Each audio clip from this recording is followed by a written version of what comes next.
Hey, great dialogue. Keep that up today. Appreciate you sharing. That's how we're going to learn together as a team. But thanks again for attending. I'll be here all day. Got questions, pull me aside, whatever I can do. So without further ado, I'm going to introduce my good friend here, Jeff Crum. He's going to start it up with the safety net. Thank you, Jeff. Thanks. Appreciate you all. Appreciate you all being here. I think we got it. There we go. We had the agenda, but just wanted to talk to you about a personal story. That I don't think Amy or Pat saw the slides, but they were kind of talking about where I'm going to go with this personal story. Yeah, and a lot of it, what they were talking about is risk tolerance, right?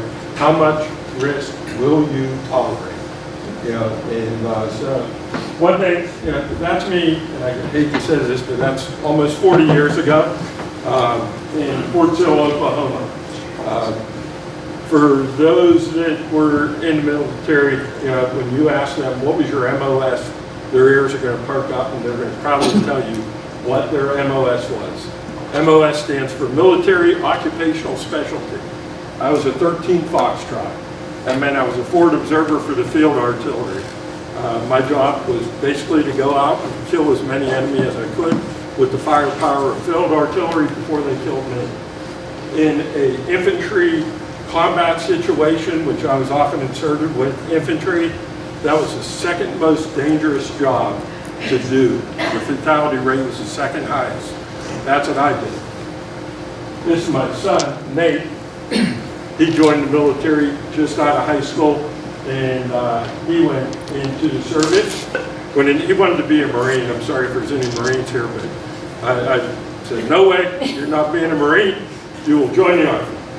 And that's what he did. He became a 68 Whiskey. 68 Whiskey is a combat medic. Guess what the ranking in a combat situation for fatality rate is for a 68 Whiskey? It's number 1. They're running out into a battlefield. Their motto is so that others may live. They're going out to save other lives in the line of fire to save other people. So fast forward a little bit, this is about 20 years ago, I'm getting a little bit closer now, but this is me rappelling down into a coal bunker about 50 foot high, right? A lot of risk in this. I got confined space, I got fall protection, I'm on ropes, and lockout tagout on this, right? A lot of risk tolerance. When I did that type of work, I did not like working with people when they came on my crew. If they told me I have no fear of heights, did not like working with that person. They had no respect for that. I checked rope knots and everything 4 or 5 times before I did a rappel into something like that, because that fear is healthy. Not, you know, letting that risk and doing that. My son Nate, when he got out of the Army, he became a lineman, right? High risk work that we want every day. When the power goes out, you're calling the power company saying, when's my power coming back? These are the guys going out in the middle of the storm, climbing up towers, tying off, fall protection, dealing with high voltage electricity. Today is what, November 14th? So on June 11th of this year, Nate had an accident on a job site that he ended up, got a voltage 14,000 volts. When his left shoulder came out his right shoulder, found the ground and went down to ground. Knocked him out. I was in our South Point office, just got off a meeting, saw a voicemail on my phone that you're, you know, from a nurse at Mercy Hospital. Your son's been brought here. I was a secondary contact. They couldn't get a hold of his wife. They called me. Immediately dropped everything, ran down to Mercy Hospital. That's in the following day. You can see, you know, it was not a good situation. And, you know, actually that evening, they had him on a lot of medications, pain medications. When he was there, his company came to come and check on him, his supervisor. And, you know, it was kind of an odd situation for me, being a safety professional and also being a father. You know, because that contracting company gets there and I start asking questions. And the supervisor looks at me and says, "Are you a lineman too?" And I just laughed at him. Kind of like, "No, I'm not a lineman. I'm a safety professional." And he turned to Nate and said, "Holy shit, you didn't tell me what your dad did." But it was a long, traumatic afternoon into the evening. And I can tell you this is one thing that really sticks in my mind. When I got home that evening, I got into the shower, and that hot water running over my head was just kind of like washing off this armor of holding everything together that day. And I can just remember sobbing and saying to myself repeatedly, "At least he's still alive." That was the only thing that I had to hold on to, was that he was still breathing. We didn't know if he would lose his left arm. His left arm was in very bad shape. It just didn't look good. High voltage electricity to the body is not something anybody ever wants to experience. I would never imagine 5 months ago that I would be able to do this or say this. But I'd like to introduce my son, Nate. If you could come up and talk about, I'm going to let him talk about it.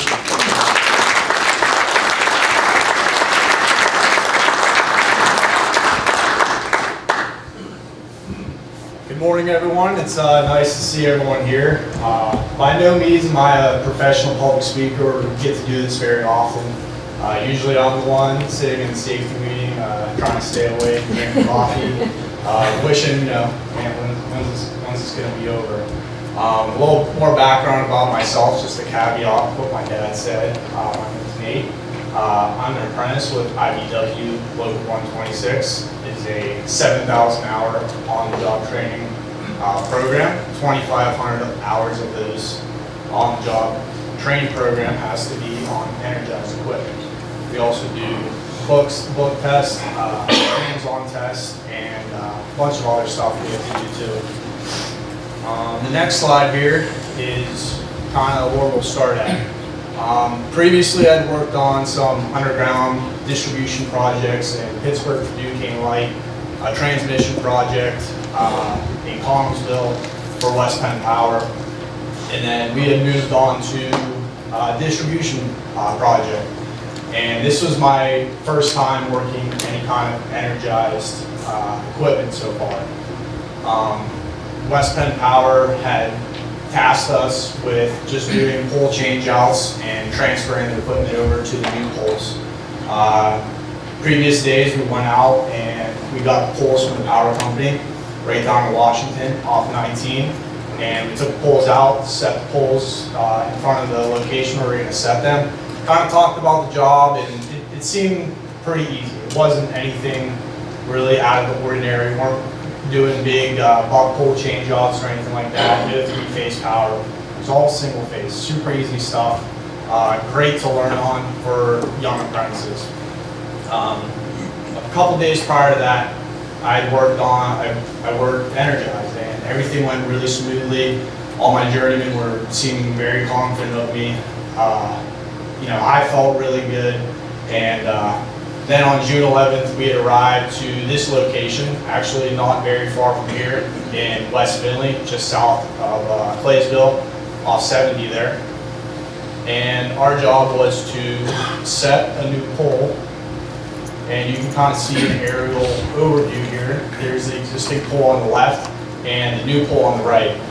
And there was a 7200 volt primary with a neutral on it, transformer, and a cutout switch, and we just had to transfer it over. And that's what we did. So the first thing, we prepared the pole to get set. We put a number 4 pole round on it off the side of it and secured it with staples, set the pole with a digger derrick, and then next we went up with, let's see here. We had put up our cover up on, which is that orange hose there.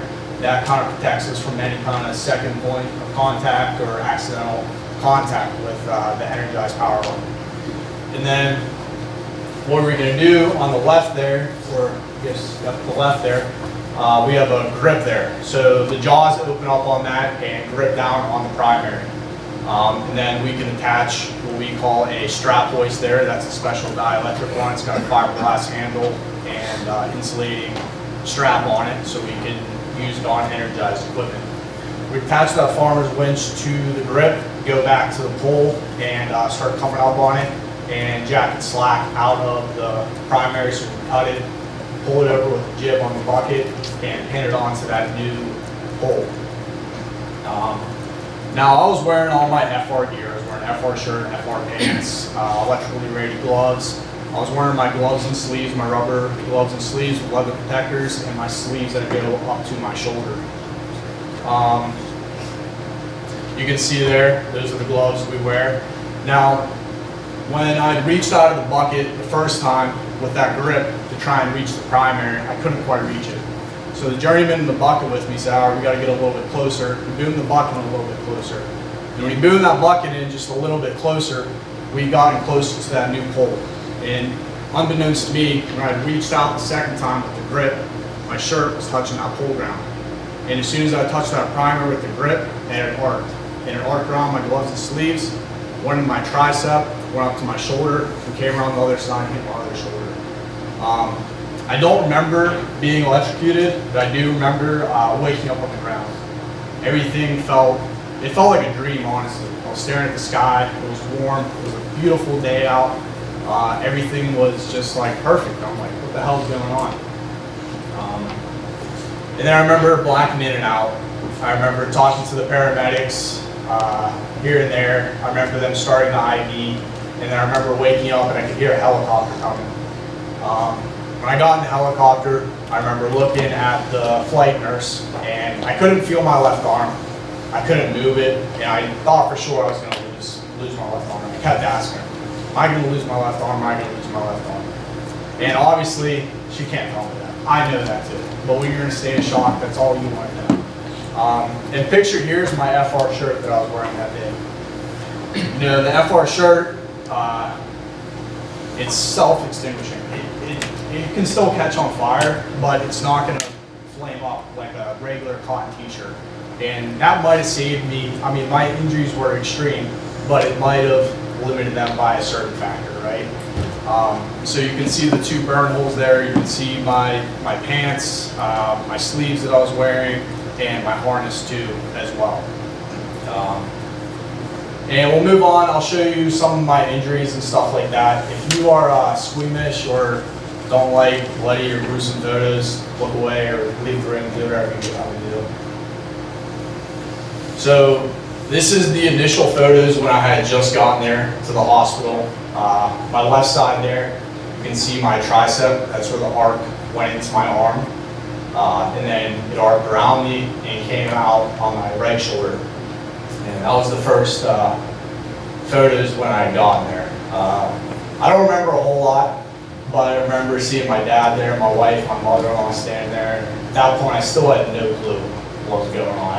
I didn't really have an idea of what happened or anything like that. I remember my dad asking me questions like right away. I'm like, Dad, I don't know. Just shut up and sit down.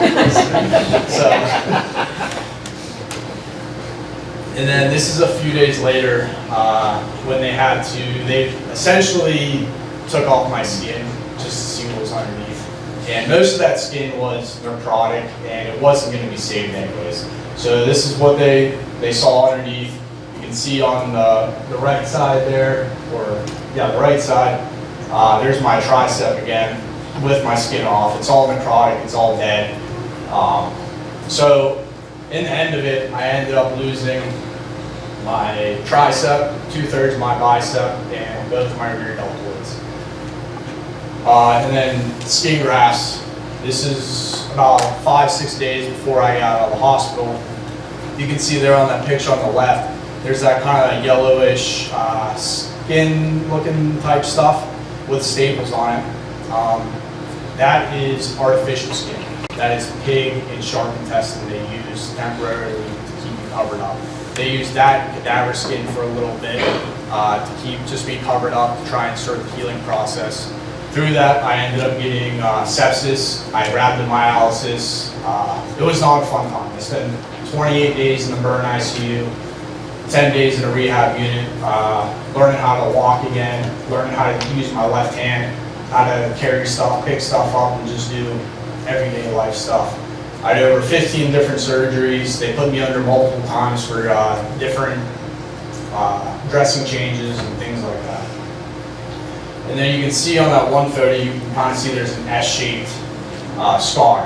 And what they did there was they took muscle from my latissimus and took it out and made me a new tricep on my left side because I was going to miss that, and it's going to be extremely hard for me to use my left arm. And in the end of it, for a long time I didn't even know. They were unsure if I was even going to keep my left arm for a long time. And I didn't know that until recently. My wife told me that. I was like pretty confident the entire time, like, I'm going to keep my left arm. But apparently there was a lot of decisions being made throughout the time that, you know, he might lose his left arm, especially after sepsis and rhabdo and all that good stuff. This is my skin where they took my, well, this is my leg, where they took my skin to cover me up for my skin grafts. Besides the initial pain that I experienced from being electrocuted and that arc going inside me, this is probably one of the most painful things. They do the skin graft, and then the next few days after that, they wake you up and they say, hey, we got to take that bandage off your leg. And they keep you awake during it, and you have to peel it off while you're awake. And then there's like a yellow layer underneath that, and essentially what happens is it scabs up a ton. It just turns into like a giant scab, and you have to peel it off like every day a little bit, and it's just like ripping a Band-Aid off, but probably a million times worse. And you're probably wondering, like, why is there like a dumb line up here just like telling me about being electrocuted and all that stuff? Like, how does this relate to me? So our lessons learned. The first bullet, the wild beast within. That's kind of what we talk about when we work with electricity. Electricity doesn't care if you have 40 years in the trade or 1 month in the trade. It's going to get you if you slip up, no matter what. And it's always looking for a path to ground. Just like gas in a pipeline, it's always looking for air to equalize pressure with. Like electricity is always trying to go for ground or find another potential. And then the next two slides, what's the worst that could happen, and plan the work the plan. Just kind of go hand in hand. We utilize our JSA to go with our crew. Like we talked about that a lot this morning. Like when I was coming up, well, I'm still coming up, but you know, they have the first step apprentices fill out the JSA. They make sure he's on page with everything. He's going to tell the whole crew what's going on, so he knows, you know, from the bottom up, everyone's doing the same exact thing. Come up with a plan and execute that plan to the T. If we start deviating from that plan, is when we need to start coming back together and say, hey guys, like we're going off our plan here. Let's start executing or come up with a different plan for that. So that's all I really got for you guys. Does anyone have any questions or anything for me? All right, thank you very much. I'm going to bring Pat up.